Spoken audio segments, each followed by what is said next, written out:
Wow, I think I'm back because I just crashed and crashed hard. So I had to, had to come all the way back in, guys. Uh, anyway, I'm going to wait and see if someone comes in because of this big faux pas. And if not, then I'll just talk about a few things that I want to talk about and you guys can see it later. I want to see if I can hear myself. Things that I want to talk about, and you guys can see it later. All right, that confirmed that. You can hear me. So I'm going to sit here for a minute, see if some folks show. What I want to talk about, guys, is, and I touched on this a while ago on a live feed. What's the best way to improve your YouTube channel? All right, and we can, and depend on how the conversation goes. If somebody shows up, then we can go with the ebbs and flows. All right, but while I'm waiting, let's talk about the best way to be comfortable on camera. Okay, there are various ways, various techniques that can be used so you can be comfortable on camera. One thing I would say is to be familiar with what you're trying to show or portray or trying to explain. Okay. If you're familiar with what you're trying to explain, then you're already comfortable, and it's not like you're forcing uh, to say something or forcing to get something out. Um, so that's one way to make sure that you're comfortable. Scripting. Some people script. If you're not a fluid speaker, some people use scripts. Read over your script, go over it until you're comfortable with it, and then you can start reading it or memorize it. And that's another way to be comfortable on screen. All right. Got one person here. Hey, I apologize if you were here earlier. I had a catastrophic crash. I hope it doesn't happen again. Uh, can you hear me? If you can hear me, please let me know. What I was talking about is ways of being comfortable on camera. Another thing you can do, as opposed to scripting and just being familiar with your subject matter, another way to be comfortable that really works for me is I know that I can edit. Any mistakes that I make, you can edit them out. So that just, gives you that little bit more feeling of comfort when you're saying or doing whatever you're doing, because any mistakes you make, you can either correct or you can just take them out completely. Or if you're not comfortable with the content that you just put out, you could always say it again. Edit out the part that you didn't like, and you're good. So those are a couple techniques that you can use, that I use. Well, other than the scripting, I don't script. I'm a pretty fluid speaker. That those techniques can possibly help you be more comfortable on camera.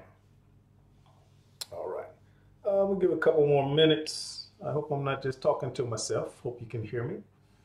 Uh, got one person watching, I think.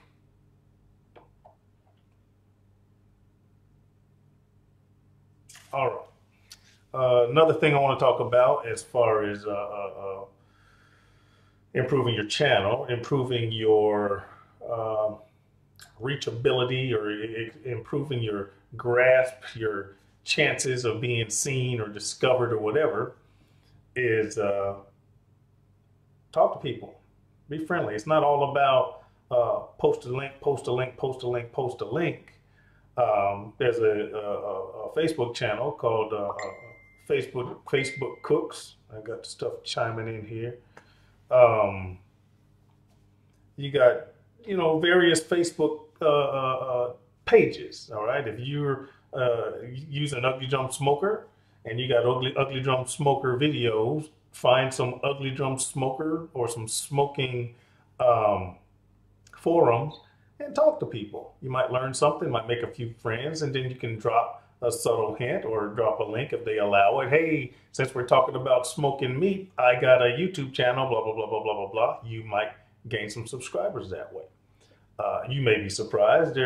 You might go into a channel, go into a Facebook forum or Facebook page that is similar to what your genre is, and they might already know you. I went to a YouTube Cooks, not YouTube Cooks, it was I think it was Ugly Drum Smokers or Ugly Drum Chefs or something like that. And as soon as I popped in and introduced myself, they were like, "Hi, it's Phil's Daddy Cooks. I watch your videos, blah, blah, blah." It's funny. The recognition that you can attain with, a successful YouTube channel. All right, so talking to folks, expand your Twitter. I don't tweet, but if you got Twitter and you tweet and hashtag the things that are similar to your channel, that could drive people to your YouTube channel and thus possibly get discovered, or your channel can grow. I already talked about Facebook. Any other social media that you might use, Snapchat, Instagram. I don't use any of those. Maybe I should try. And maybe my channel would grow a little bit faster. All right. What else? What else comes to mind as far as growing a YouTube channel? Content. Obviously, you want to have the best content possible. Okay.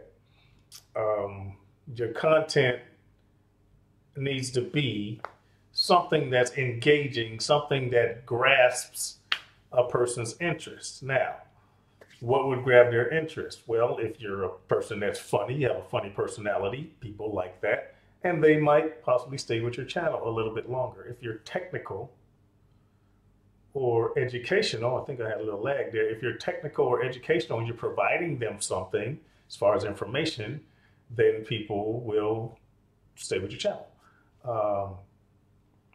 If you are providing something of value, all right, entertainment is valuable to folks.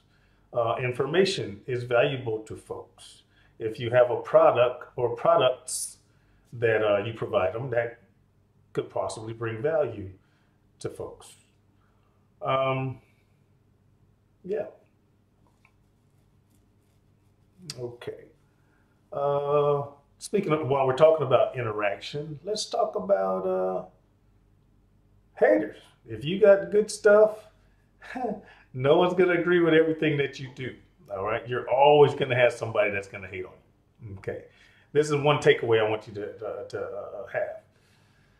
Even if someone's making a negative comment, it's still a comment. YouTube sees that as engageability. Even if they give you a thumbs down, that's still engageability. You're still engaging with people. All right.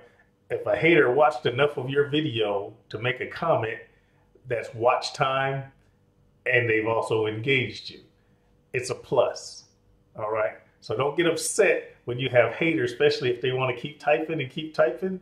Let them type. Now, a lot of people say just to avoid them, don't feed them, don't give them any fuel so that they keep hating or whatever.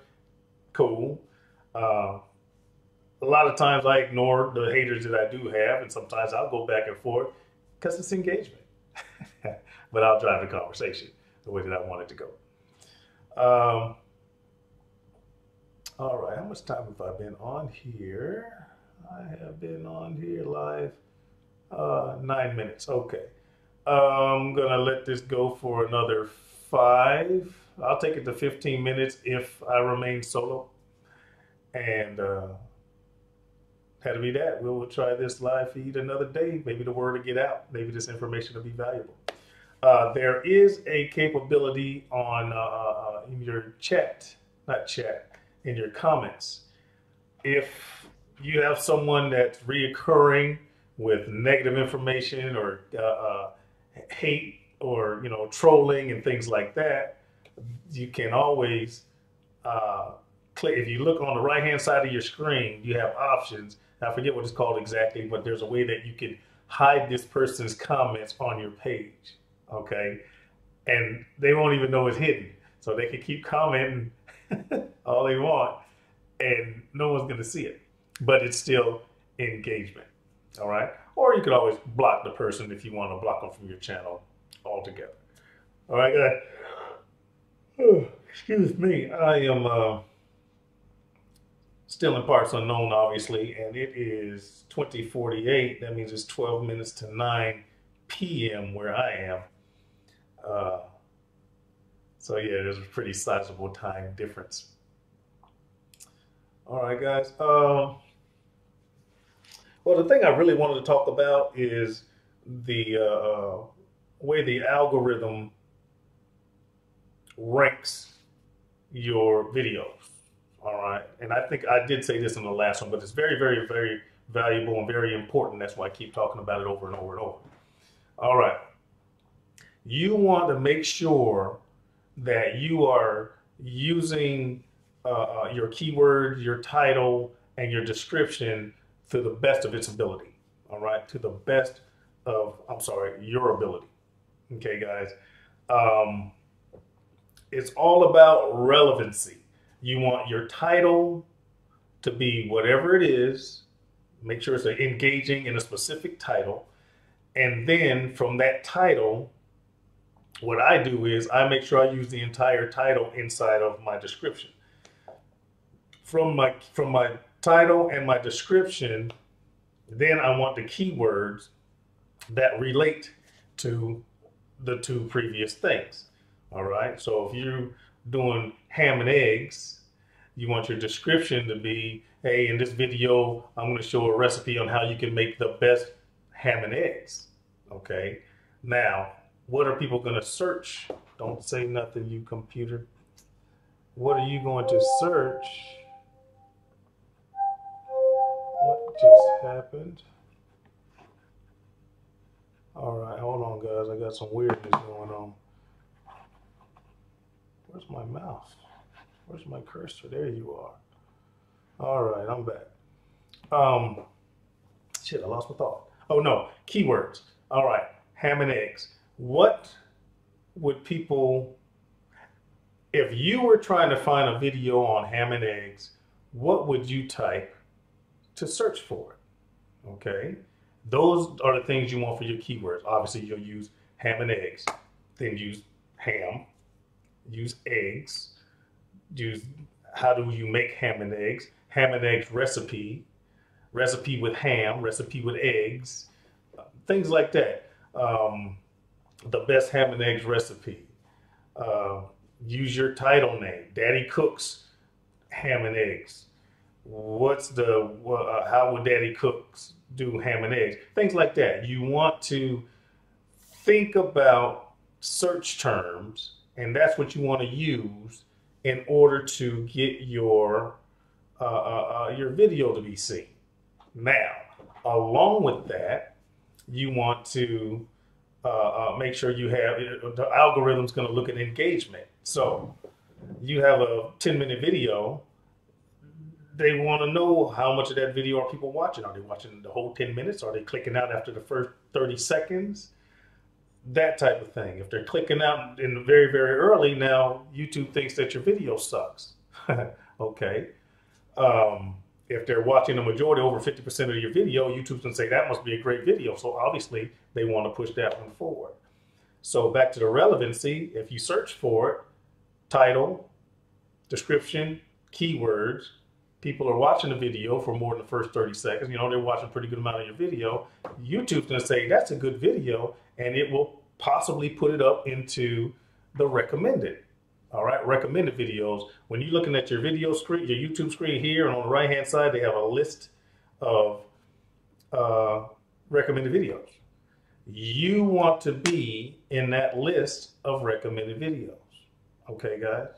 And I'm getting ready to shut this down now. We're right about 15 minutes. But here's an experiment that I want you to do. You go to any of Daddy Cooks videos. Go to my other YouTube channel, Daddy Cooks. You go to any Daddy Cooks video and you click on it. And then look to the right side of the suggested videos and see how many of the suggested or recommended videos are also mine. That's powerful stuff, guys. That's powerful stuff. Okay. I'm going to shut this down now. The next time I do one of these, hopefully we have more people. But the next time I do one of these, I'm going to talk about thumbnails and, you know, you being recognized and things like that. All right, guys. Another thing you want to do, I'm going to put this in the description box once this is over. You want to get TubeBuddy. I'm going to leave a link. Yes, it's an affiliated link. TubeBuddy that really, really assisted me understanding how to make my channel to be pushed to the front. All right, it's a bunch of techniques and videos and recommendations and stuff. TubeBuddy, that really, really helped me out, and hopefully it'll help you guys out too. All right, I'm going to be trying more of these live feeds. Hopefully I'll be more successful with more than one person watching. I think that one person watching is me. We'll try this again, guys. Please give me some comments on what you think about what I said in this video. And hopefully this next one is more successful. I think because my crash, something, I don't know, something went wrong. But leave some comments, ask some questions. I will answer the questions in my next live feed. I'll do another R-BoP, Riddick's Book of Philosophy live feed, probably next week. I'll probably be trying to do a short one of these every Thursday, if I can, depending on my situation here. All right, guys, so leave some questions, some comments. I'm going to leave a couple things in the keywords. I'm sorry, a couple things in the description box. And I will see y'all when I see y'all. Peace.